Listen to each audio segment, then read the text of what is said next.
নমস্কার বন্ধুরা, আজ আমি আপনাদেরকে শেয়ার করব এক চাউমিন রেসিপি।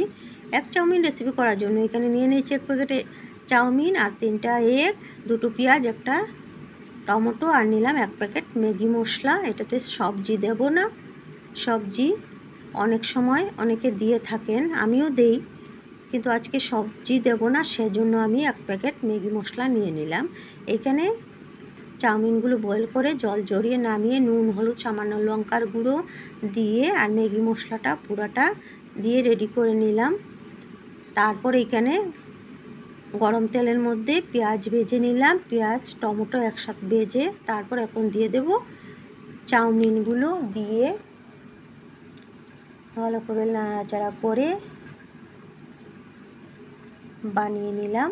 চাউমিনগুলো খুব সুন্দরভাবে হয়েছে, বেশি ভাঙেও নেই। যেইভাবে চাউমিন দেখতে ভালো লাগে এইভাবেই চাউমিনগুলো বানিয়ে নিলাম, একদম ঝরঝরা করে।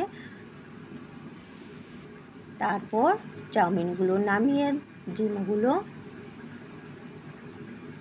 অমলেট করে নিলাম, এটা উপরে সাজিয়ে দেব। চাউমিনের সাথেও দিতে পারতাম, কিন্তু এইভাবে দিলে ছেলেরা খেতে পছন্দ করে, তাই এইভাবে দিয়ে পুরো রেডি করে নিলাম।